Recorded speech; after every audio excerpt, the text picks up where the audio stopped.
I mean, we could kind of just pick it up from there, right? I'm curious how you're feeling about these Wolves. It's feeling good, but I'm not so kind of like Pierre was just mentioning. Like, there are some good teams in the Western Conference. Ja Morant and the Grizzlies, you know, a team that gave the Timberwolves all the problems in the playoffs before. We didn't get to see them last year because Ja Morant was out, suspended, then got hurt. So the Timberwolves are playing good. Julius Randle is playing great, so that's good for Timberwolves fans, but they still have their work cut out for them. Yeah, absolutely. The season, it's winding down. Oh, it is winding down. Playoffs are almost here.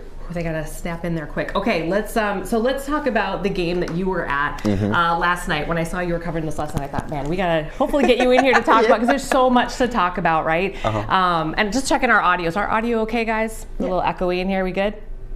Sounds good. Okay, great. Okay. So tell me about Hopkins Wayzata boys basketball last night. Semifinals, right? Yes, it was a semifinal matchup to go to the state tournament last night. But let me take you back to the most recent matchup that they had. So it ended with a 1-point loss for Wayzata. And after the game, the Hopkins coach, the Wayzata coach, they were furious. I mean, like, yelling at the officials about a missed call. So this is that video that I'm talking about, that second matchup they had during the regular season. So it was a close game. The Trojans down 1. They had a chance to win this game. You'll see in this video right here in just a couple of seconds, a Wayzata guy, he gets foul when he's going up for a shot. The refs don't call it, and then Brian Schnettler, the coach for Wayzata, he loses his mind. And then you guys will kind of see what ensues after that. Both teams kind of get a little chaotic. The coaches come to the floor. What ended up happening during this game, Amy, after Wayzata lost the game, the coach you see right now kind of gave it to officials, and then the Hopkins student section and the players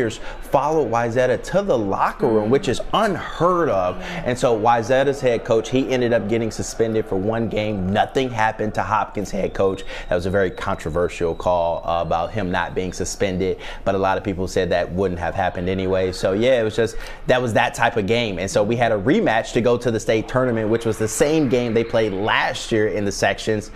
So it was an intense scene, and I think we'll show you here coming up after this moment. So this is what happened after the game. So missed shot, Wayzata almost had a chance to come back and win. They opted not to shake hands with Hopkins after the game. Very unsportsmanlike. You should always shake hands no matter what happens. But you see Ken Novak yelling at Brian Schnettler right there. Both of the coaches furious with one another. Then look at the Hopkins student section. Follow the away team to the locker room. That is unheard of. That should never take place in high school sports, or any sports for that matter. So it was just a very sour ending to a really good basketball game. But you see Coach Schnettler right there for Wayzata telling his guys, we're not shaking hands, go to the locker room, we're getting out of here. So I think that's kind of how all that stuff stems. So Coach Schnettler was suspended 1 game for that.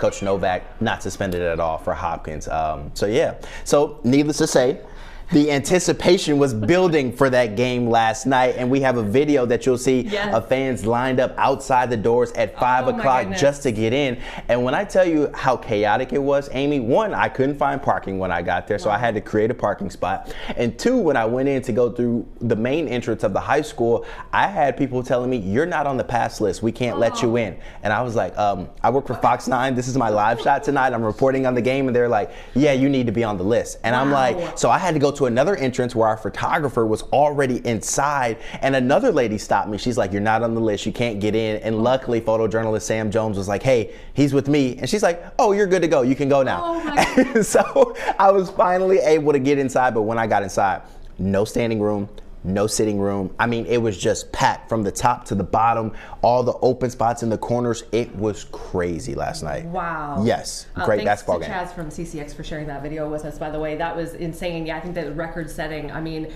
you probably never seen anything like that. No, not here. No, not here. They said it sold out in 1 hour, so it's pretty crazy. So I've seen some really intense high school basketball games in Missouri and Tennessee, but last night that ranked up there with them, and it was a phenomenal game, honestly. So we'll roll a couple of highlights while I was there. Hopkins was down for a majority of the game while I was there. Ken Novak, he got teed up again in the second half. One of his best players fouled out. So right here, they're down 6 with 2 minutes left, and some of Hopkins fans actually started leaving the arena, Amy. Like, they were like, all right, it's over. Then they hit that three. It's like, oh, it's a 3-point game. Come down moments later, another big three right here to tie the game. So everyone's losing their mind from Hopkins at that point. But Christian Wiggins right here for Wayzata, he had 31 points in this game, none bigger than that shot right there.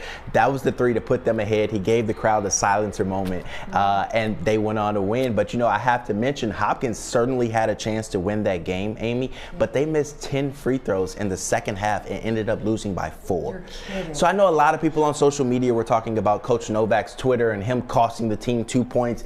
That technical foul happened before his team mounted a comeback. So they mounted a comeback after that. So they still had a chance to win, but they didn't make free throws. Their best player, I can't recall his name, Mr. Jones, number 2 for Hopkins. He has football scholarships and basketball scholarships from the University of Minnesota.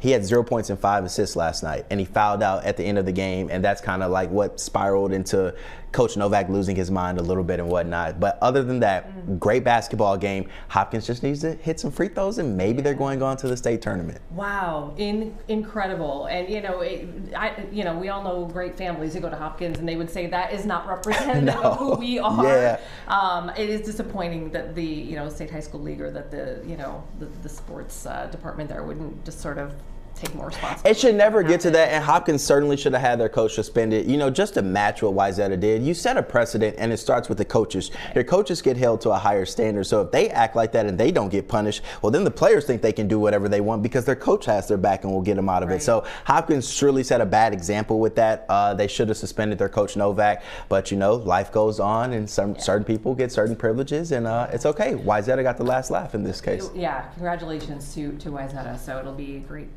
tournament. It is, yeah. So I'm looking forward to the rest of high school basketball. Appreciate you coming in and talking to us about that. No doubt. I don't want to let that one slip away today. I got you. All right.